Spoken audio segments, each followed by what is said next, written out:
Welcome back. Welcome back.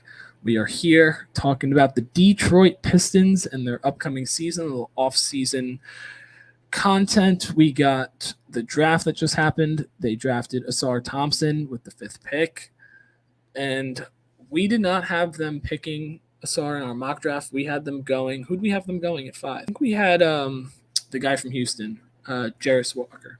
I think we had him going five to them because I thought they needed more front court depth opposed to more guard depth. But I think it was an interesting draft choice, but I'm encouraged. I think going into the future, you have kind of your guard rotation, and if you really even wanted to, you could go and space the floor. He's 6'7", so he can play some three if you really need him to.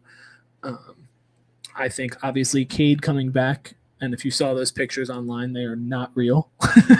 But if you saw those, that was crazy, bro. Those were so funny. But I think if going forward, the Pistons are moving in the right direction. I don't know if I particularly love the pick. I don't think they had many two surefire options at five, and I feel like you had to take a chance on a guy. And I think Ausar Thompson's going to be one of those guys that can be very, very good in this league eventually. I'm curious to see how they work the rotation out.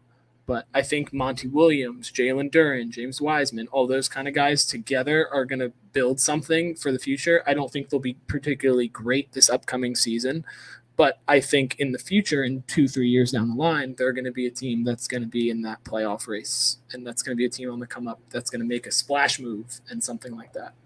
But Slim, let's get your take on the Pistons because I know you're very, very high on them this upcoming season. I'm very excited for this upcoming season, and they drafted Ausar Thompson at 5. I think that he's gonna be able to add on to everything that they have with the young guards like Jaden Ivey. I think that I think he fits right into the system well, being a scrappy defender, and also can get a bucket, can knock down the three ball, can slice to the rim. I think that he's a well-rounded player, a solid player that you can look forward to, being one of the best at his position in this league, and just one of the best players in the league by the way that you can continue to adapt simplicity. So if your character traits on the court are just well-rounded, you can shoot, play defense, you have a multifaceted game. You have the most potential just because you can expand in all. Adapt. Yeah, exactly. And I think Giannis is a great example in that. And I think that Ausar is gonna be that Swiss Army knife, cat that you can, that kind of can play like a Jordan Poole-esque role, but just because speed, high pace, can knock down the three.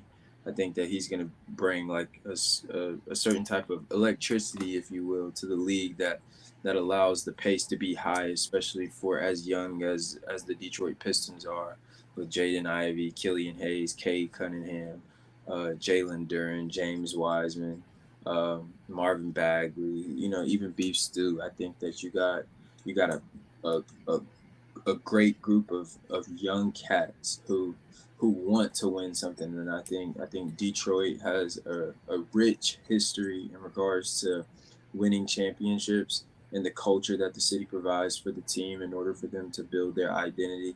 I'm very excited to see these young cats, usher in the new era of the bad boys, just because they are the underdogs as of right now.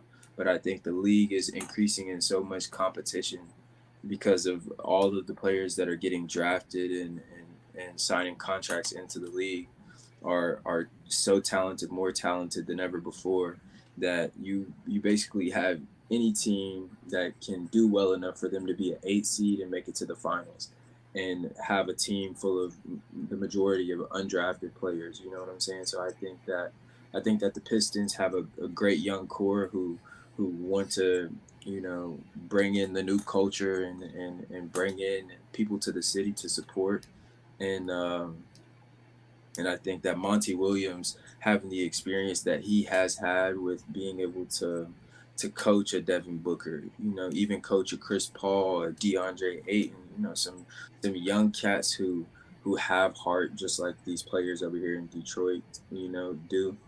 And it's Detroit versus everybody. That's what they say. But they're gonna carry that mentality into this upcoming season. That's why I think that they win 41 plus games, and we could see them in a play-in situation to where they end up winning the 6th seed. Just because I think that if you have Cade Cunningham healthy, truly healthy, he sat out for the rest of the season, and I think that was a smart move to allow him to rest.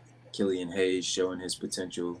James Wiseman leaving Golden State. If you watched our Golden State video, we talk about how there was a funk. Yeah, there was something weird going on. Yeah, 100. And I think that after last season, James Wiseman getting sent down to the G League and all this and that, I think him getting out of that system earlier than Jordan Poole just now being traded to the Wizards, I think that I think that they're ready. I think that the Pistons can really just take off, and I think that a lot of that is going to be due to James Wiseman and what he provides defensively and offensively, because he's a bucket too. He reminds me a lot of I think what Jaren Jackson Jr. is tapping into now. You know what I'm saying? Okay. Yeah, I mean, I'm not nearly as high on the Pistons this upcoming season as you are. I definitely have them. I have them going less than 41. We can make a bet on that. We've talked about it, but now we're doing it live recording. But I think for this upcoming season, I think a successful season is something along the lines of like what the Magic had last year. I think getting to 30 plus wins, beating some good teams, that kind of stuff is what's important. And I also think, as crazy as it sounds, I think you need to overpay for a veteran. I think you want to get 2 vets on the team that you overpay slightly for like the next 2 years. That like you don't want. Like I'm not saying pay Draymond Green $40 million. I'm saying you pay a. You know who I want? Who? Pause. I think I've already established the type of talent that they have with Jalen Duren, James Wiseman. Who's the vet? Yeah, like being bigger guys, and I think that we are living in an era of bringing back the big man, on the court and having him be one of the most important roles on, arguably the most important role. Like look at Joker and look at Embiid, but give me Andre Drummond, bro. I think that would be perfect. Give him the opportunity to be back to gather. You wouldn't even have to overpay for him. Gather the city, and I think that he provides an edge, and a wisdom that the Pistons could use, and then specifically those group of guys could really use. Okay. Yeah. My mind was going toward. I don't know if he's still technically in the league or playing, but my mind went to like a Rajon Rondo. I think you signed him for say 2 years, $18 million or something. You're giving him $9 million, which is an overpay. But I think someone like that, like a guy that doesn't really need to do anything else with his career, just wants to make a little bit of extra bread, that kind of thing, but also can provide some really good insight. I think a guy like Chris Paul in 2-3 years, when his career is kind of dwindling down, and say he wins a championship or something, and he doesn't really need that kind of for his resume. I think guys like that, where they've already been there, done that, and you can get a guy that will just help teach, because you're so filled with young guys that it's kind of, you can only learn so much. And I think it's what teams like the Rockets need to do. I think that's what teams like the Hornets need to do. The Wizards, stuff like that. I think those are the kind of teams that need just to have a couple more vets. And I think that's what kind of really helped the Cavs get to where they are now, is having like a Kevin Love, a Rondo for a short period of time. Rubio, yeah, all those kind of guys. Like a Rubio would be a perfect guy for them. Be crazy. I don't think they don't need to play significant minutes or anything like that, but I just think they need to get a veteran to really help boost the what. We were gonna, when we were talking about, what are we gonna talk about? And then I mentioned Derrick Rose. Okay, yeah. Derrick Rose would be a nice piece for that. Derrick Rose would be a nice piece. Yeah, guys like that don't really are kind of toward the end of their careers and stuff like that. I think those are the kind of guys they need. And I don't know if it's going to happen this offseason. I hope it does for just their future and building sake. But that's what I kind of want. And I just want for them to get used to winning because they've been so bad for so long. And I just want them to get used to winning, and then they can progressively build on that. And I think it just kind of takes really one big year. I don't know if it's this year for them. I think they do need that veteran presence. But I think Monty Williams is going to help with that. I think I can see them winning more games than I previously did last season because of Monty Williams changing the culture.